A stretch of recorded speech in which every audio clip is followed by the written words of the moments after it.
ஏன்னா நீங்க விருது கொடுக்கறது வந்து எல்லா திரைப்பட விருதுகள், பெரும்பாலும் முக்கியமான திரைப்பட விருதுகள் எல்லாருமே வியாபாரமா பண்ணிட்டு இருக்கிற விருதுகளுக்கு தான் வருமானம் இருக்கும். உங்களுக்கு எப்படி வருமானம் இருக்கும்? நீங்களும் விருதுகள் யாருக்கு கொடுத்திருக்கணும்? திரு ரஜினிகாந்த் அவர்களுக்கும் திரு அஜித்குமார் அவர்களுக்கும் கொடுத்திருந்தா உங்க விருதும் ரொம்ப பெருசா பாராட்டப்பட்டிருக்கும், பெருசா போட்டப்பட்டிருக்கும், நிறைய பணங்கள் வந்திருக்கும். நீங்க என்ன பண்றீங்க? போர்த்தொழில் டைரக்டர் கொடுக்குறீங்க, அயோத்தி டைரக்டர் கொடுக்குறீங்க. 2 பேரும் ஏழை பசங்க பாவம், எப்படி வருவானுங்க?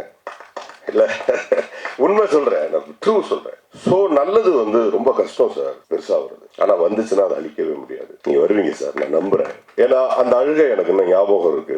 மலேசியால ஒரு ஸ்ட்ரீட்ல நடிச்சிட்டு இருந்தோம். கவன் படத்துக்கு அப்புறம் எனக்கு படம் கிடைக்கல. ஆக்சுவலா நான் கிட்டத்தட்ட ஆல்மோஸ்ட் ஒரு 6 months படமே இல்லாம வீட்டுல உட்காந்து இருந்தேன். கவன் நல்லா ஓடிச்சு, பெரிய பேர் வந்துச்சு. அந்த 6 மாசம் திரைப்படங்கள் வராதுக்கான காரணம் எனக்கு இன்னைக்கு வரைக்கும் புரியல. அப்போ மலேசியால கூப்பிட்டாங்க, ஒரு சின்ன சம்பளம் நடிச்சு நடு ரோட்ல நிற்கும் போது நீங்க கொடுத்த விருது இருக்கு இல்லையா, அது இவ்வளவு தூரம் இழுத்துட்டு வந்திருக்கு. ரொம்ப பெருமையா இருக்கு, சந்தோஷமா இருக்கு. சோ இந்த விருதுக்கு ஒரு பெரிய வேல்யூ இருக்கு சார். நீங்க அதை எப்படி நினைக்கிறீங்கன்னு தெரியல, நாங்களும் அதை ரொம்ப பெருசா நினைக்கிறோம்.